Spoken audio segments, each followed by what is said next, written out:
हमारे पास पेशेंट आती है तो उनका कहना है डॉक्टर साहब प्रेगनेंसी में मेरे दांत ख़राब हुए हैं, हर प्रेगनेंसी में मेरे 1 से 2 दांत ख़राब हो जाते हैं, तो इस वजह से मेरी ओरल हाइजीन कॉम्प्रोमाइज़ हो गई है।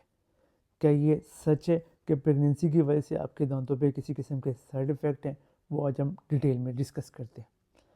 अच्छा, प्रेगनेंसी में ना आपके बॉडी में बहुत सारी चेंजेस आती हैं। तो उसमें देखें, जो आपके एक तो ये है कि आपकी फूड की कार्विंग बढ़ जाती है। तो पेशेंट जो है फ्रीक्वेंट जो है वो मीठी चीज़ लेना स्टार्ट कर देता है, यानी कि वो नंबर ऑफ़ स्नैक्स इंक्रीज़ होते हैं।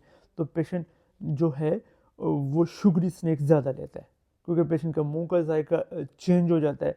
तो उसके जायके को क्या कहते हैं, बैलेंस करने के लिए पेशेंट बार बार मीठी चीज़ को लेता है। ठीक है, तो जिस वजह से आपके दांतों को डिके होने के चांसेस बढ़ते हैं। अच्छा, सेकंड ये है कि वैसे रूटीन में जब हम उसके लिए बात करते हैं कि दांतों को डिके ना हो, हम ये एडवाइस करते हैं 3 मेन मील 2 स्नैक्स। लेकिन प्रेग्नेंट वुमेन में ये होता है कि जो बेबी का प्रेशर टमीज़ पे ज़्यादा होता है, तो पेशेंट उस तरह से मेन मील नहीं ले पाता, तो उसके नंबर ऑफ़ स्नैक्स बढ़ते हैं। जो नंबर ऑफ़ स्नैक्स बढ़ते हैं, जो उसमें शुगर ज़्यादा होता है। तो फर्स्ट जो प्रिकॉशन आपने लेनी है कि आपके प्रेगनेंसी में आपके दांत ख़राब ना हो, वो ये कि आपने शुगरी स्नैक्स कम लेने। ठीक है, अगर आपको पहले तो कोशिश करें 3 मेन मील 2 स्नैक्स। अगर आप ज़्यादा स्नैक्स लेने पड़ रहे हैं किसी वजह से, तो अपने जो स्नैक्स हैं वो शुगर फ्री होने चाहिए। फ्रेश फ्रूट्स, ड्राई फ्रूट्स आप उसमें ऐड कर सकते हैं।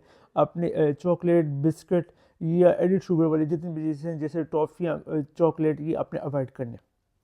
अच्छा, सेकंड रीज़न ये है कि प्रेगनेंसी में ना ओरल हाइजीन कॉम्प्रोमाइज़ हो जाती है। वो ये है कि जैसे पेशेंट को गैग रिफ्लेक्स ज़्यादा होता है, पेशेंट को वोमिटिंग हो जाती है, नाज़िया हो जाता है, जैसे ब्रशिंग भी करना बहुत डिफ़िकल्ट हो जाता है, क्योंकि जैसे आप ओरल कैविटी में ब्रश लेके जाते हैं, आपका ओरल कैविटी बहुत सेंसिटिविटी होता है। जैसे आपने पीछे वाले दांतों पे ब्रश करना चाहा, आपको वोमिट होना स्टार्ट हो गया। तो जिसकी वजह से पेशेंट उस तरह से दांतों को क्लीन नहीं कर पाता। कभी-कभी तो वो स्किप करता है ब्रशिंग, और कभी-कभी वो दांतों को क्या कहते हैं, करने की कोशिश करते, तो उस तरह से क्लीन नहीं कर पाता जैसे वो नॉर्मल रूटीन में क्लीन कर रहा होता है।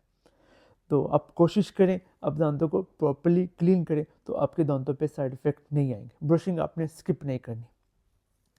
अच्छा, जो थर्ड फैक्टर जो प्रेगनेंसी में होता है वो यही है कि आपकी जो हार्मोनल चेंजेस होती हैं, तो जिसकी वजह से आपके ओरल कैविटी में सलाइवा कम प्रोड्यूस होता है, लोआब कम प्रोड्यूस होता है, जिस वजह से भी आपके दांतों को डिके लग सकता है।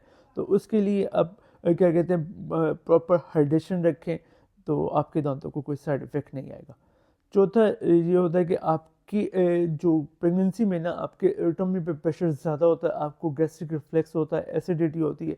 तो जब ओरल कैविटी के एसिड आपकी ओरल कैविटी स्टमक के एसिड आपकी ओरल कैविटी में आते हैं, तो उससे आपके दांतों में ना एसिडिक इन्वायरमेंट क्रिएट हो जाती है। आपके एसिडिक इन्वायरमेंट में भी आपके दांतों को डिके लगने के चांसेस बढ़ जाते हैं। एसिडिक इन्वायरमेंट की वजह से आपके दांतों को एरोजन भी हो सकता है।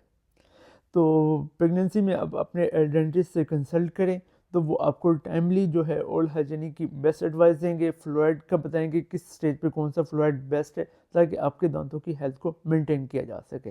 Thank you. अल्लाह हाफिज़।